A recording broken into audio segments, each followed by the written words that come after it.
መዝሙረ ዳዊት መዝሙር 135 ሃሌሉያ።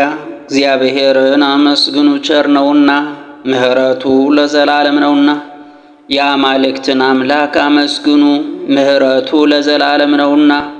የጌቶችን ጌታ አመስግኑ፣ ምሕረቱ ለዘላለም ነውና። እርሱ ብቻውን ታላቅ ታምራትን ያደረገ፣ ምሕረቱ ለዘላለም ነውና። ሰማያትን በጥበቡ የሠራ፣ ምሕረቱ ለዘላለም ነውና።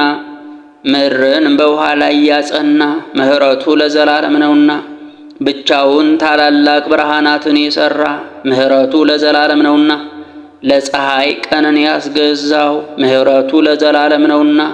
ለጨረቃና ለከዋክብት ሌሊትን ያስገዛቸው፣ ምሕረቱ ለዘላለም ነውና። ከበኩራቸው ጋር ግብፅን የገደለ፣ ምሕረቱ ለዘላለም ነውና። እስራኤልን ከመካከላቸው ያወጣ፣ ምሕረቱ ለዘላለም ነውና። በጸናች እጅ በተዘረጋችም ክንድ፣ ምሕረቱ ለዘላለም ነውና። የኤርትራን ባሕር ፈጽሞ የከፈለ፣ ምሕረቱ ለዘላለም ነውና። እስራኤልን በመካከሉ ያሳለፈ፣ ምሕረቱ ለዘላለም ነውና። ፈርዖንንና ሰራዊቱን በኤርትራ ባሕር ውስጥ የጣለ፣ ምሕረቱ ለዘላለም ነውና። ሕዝቡን በምድረ በዳ የመራ፣ ምሕረቱ ለዘላለም ነውና። ከዓለት ውሃን ያፈለቀ፣ ምሕረቱ ለዘላለም ነውና።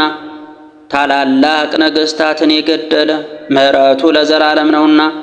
ጽኑዓን ነገሥታትን የገደለ፣ ምሕረቱ ለዘላለም ነውና።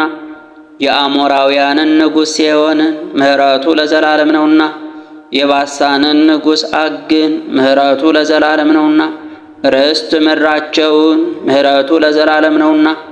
ለባሪያው ለእስራኤል ርስት አድርጎ የሰጠ፣ ምሕረቱ ለዘላለም ነውና። እግዚአብሔር እኛን በመዋረዳችን አስቦናልና፣ ምሕረቱ ለዘላለም ነውና። ከጠላቶቻችንም እጅ አድኖናልና፣ ምሕረቱ ለዘላለም ነውና። ለሥጋ ሁሉ ምግብን የሚሰጥ፣ ምሕረቱ ለዘላለም ነውና። የሰማይን አምላክ አመስግኑ፣ ምሕረቱ ለዘላለም ነውና።